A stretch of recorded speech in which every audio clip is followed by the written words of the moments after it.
का प्रमाण होता है।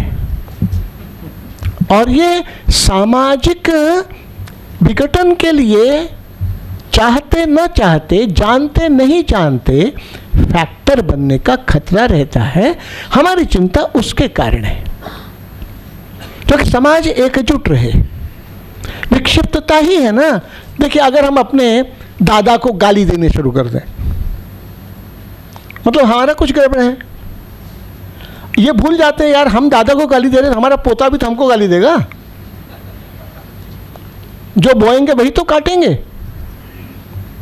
अब ये विक्षिप्तता नहीं है तो क्या है जो में हुआ था?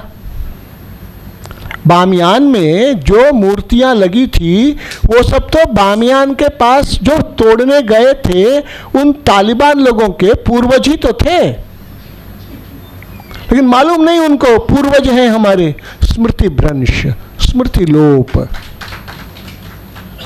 तो हम राष्ट्र के, भारत माता के सपूत होने के कारण भावनिक दृष्टि से, आस्था की दृष्टि से हम इसे मां मानने के कारण हम समाज की इस विघटन के खतरे के प्रति सशंकित हैं, भयभीत नहीं हैं।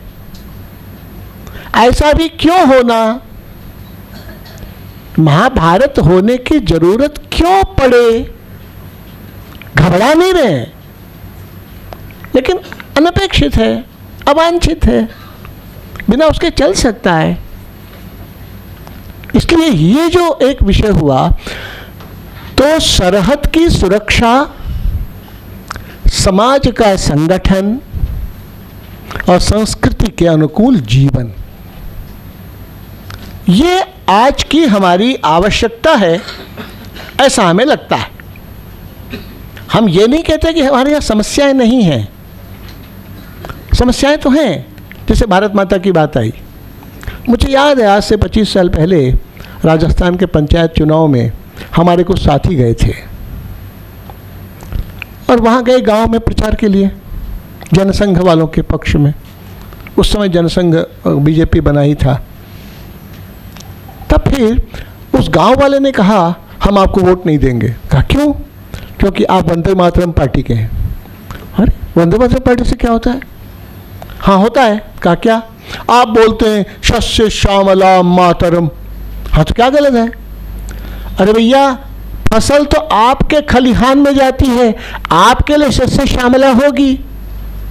हम तो भूमिहीन मजदूर जमीन पर कमर तोड़ मेहनत करते हैं, बदले में हमको हिस्सा भी नहीं मिलता है, तो हम इसको शस्य श्यामला कैसे कहेंगे?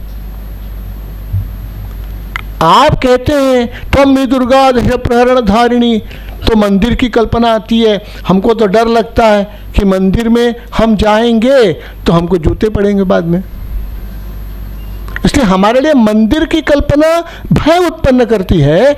आपके मन में मंदिर की कल्पना भक्ति उत्पन्न करती होगी। ये कहा। तो इसको कहते हैं नोशंस, परसेप्शंस। इसमें से एकात्म समाज होना, बनना, यह चुनौती है। अखंडता के साथ साथ सामाजिक एकात्मता, जिसके कारण शत्रु मित्र विवेक एक रहे। यह एक चुनौती हम आज देखते हैं। और ये सब ऐसे ही गरीब अमीर, जाति, क्षेत्र, भाषा, संप्रदाय, जब राष्ट्र की जीवनी शक्ति अच्छी होती है तो यही विविधता के कारक तत्व होते हैं। तो एक बगीचे की अलग अलग सुगंध के पुष्पों का मिलाकर बगीचा दिखता है। हमारे देश में 127 इको एग्रो क्लाइमेटिक जोन्स हैं। फ्लोरा एंड फाउना उसके अनुसार होंगी। जो हिमालय में वनस्पति और आयुर्वेदिक वनस्पति होगी, विंध्य के अमरकंटक में कुछ और होगा, मलय पर्वत में कुछ और होगा, सह्याद्री में कुछ और होगा, महेंद्र पर्वत में कुछ और होगा। तो ये अलग अलग जो है, तदनुसार सामाजिक जीवन की रचना हुई है भारत की। इसलिए भाषा भी अलग अलग प्रकार की, 5 कोस कर पर बदले बानी, 10 कोस पर बदले बानी। भाषा में भी अभी हमको कल बताया कि 37 नस्लें हैं गाय की।